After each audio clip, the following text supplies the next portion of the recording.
Welcome to Talking with Sapna. Today we're talking about setting boundaries with your children. Boundaries are a really interesting topic when it comes to parenting because there's so much that goes behind setting boundaries that are supportive rather than restrictive, and also the comfort level of you as parents in setting boundaries. Some parents are more comfortable setting boundaries, some parents not so comfortable setting boundaries.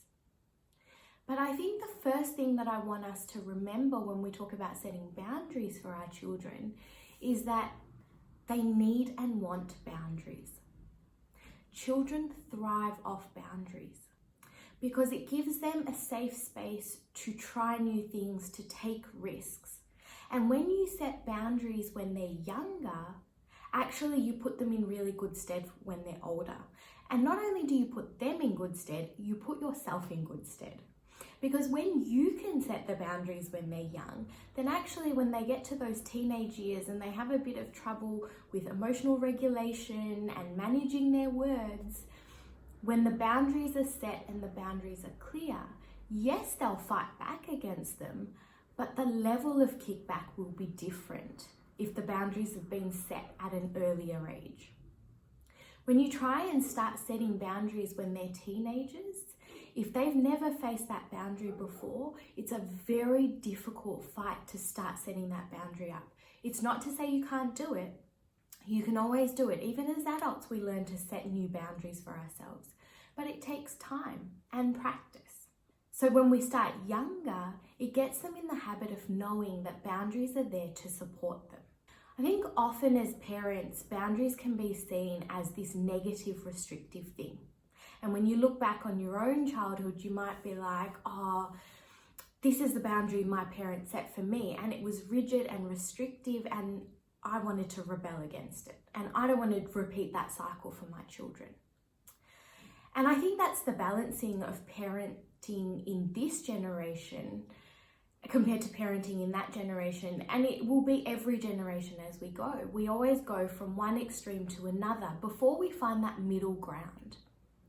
And when you go from one generation where boundaries were really restrictive and rigid, you often go to the other extreme where, as parents, you might feel like you need to be friends with your children. But it's that real fine line to go, you're not there to be friends with your children, you're there to support them in the journey they need to take.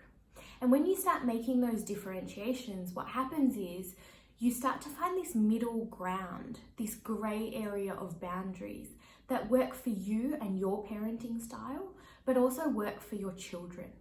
And that's actually the beauty of setting boundaries. And that's the second important point to take away when you're setting boundaries, is that you have the ability to create them in a way that works for you as a parent, but also works for your child and their needs. Boundaries are not a one-size-fits-all thing. It's not a standard model that someone can say to you, set this boundary with your child. What I often help parents with is individualizing the boundaries. So when they know these are the behaviors my children are showing, but I don't know how to set the boundaries or work with them, then I can come in and actually say, okay, well, based on that behavior, here's the type of boundary you need to set in. So if you have very specific questions based on your child's behavior, then that is definitely something that I can help you tailor a boundary with. But otherwise, it's very much about where is my child at in their journey, what age are they at, what stage of development are they in, and then what boundaries do I need to set with them. The third thing about boundaries that I want to talk about is actually the purpose of them. What is the purpose? And there's this beautiful quote which says there are two gifts we can give our children. One is roots and the other is wings. And the way that I see the purpose of boundaries is that it gives your children a safe space to grow those roots, but also a safe space to spread those wings and learn how to fly. See, often with boundaries, what happens is we just make them a little bit too tight. But when you create boundaries that have room around the edges, gives that bit of growth for your child to have, then actually allows them to spread their wings and test it out. They can take risks in a really safe place, but they can also get those roots set in because they know that they're secure. And that is the key behind boundaries. They provide a safe and secure environment for your child to take risks. And that's what you want of your children. You want them to take risks, try new things, have a go. And when you look at boundaries as the supportive mechanism to allow them to do this, it becomes much easier to set those boundaries. So watch your child, watch what they need. Think about what boundary you need to set, how much give you need to put in the boundary. And what that will allow is for you to adapt the boundary as they adapt. Another thing as parents that can often happen is that you set a boundary, but then you forget to adapt it as they get older and as they change and responsibility levels change, but also their level of understanding changes. But the reality is a boundary you set for a child when they're 4 cannot still be there when they're 6, and likewise cannot be there when they're 12 or when they're 14.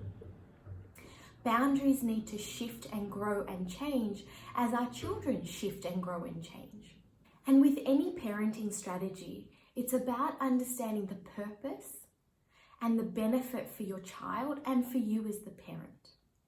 And when you can be clear that boundaries are what your children need and they want, and then when you know how to set that boundary to give them the space to let their wings grow, then what happens is you allow them to flourish and thrive in the environment that they're in. And lastly, the most important thing to remember with boundaries is boundaries are there to be tested. Your children are going to push against those boundaries. They are going to test it. And as the parent, the key is to not give in and let the boundary drop, but it's to show them that they have that room to move, to test, to check, to watch how it moves and grows with them, but also that it's there to support them. So let them kick against the boundary, let them push it. But as a parent, you hold strong knowing you've given them the space to grow and take risks within the boundary. But then also you're teaching them some really valuable lessons that will benefit them later in life as well. And remember, I'm always here. So if you're unsure about exactly what boundary to set for a certain or specific behavior that your child is displaying, then all you need to do is get in touch and I can share some information with you about how to move forward and work together.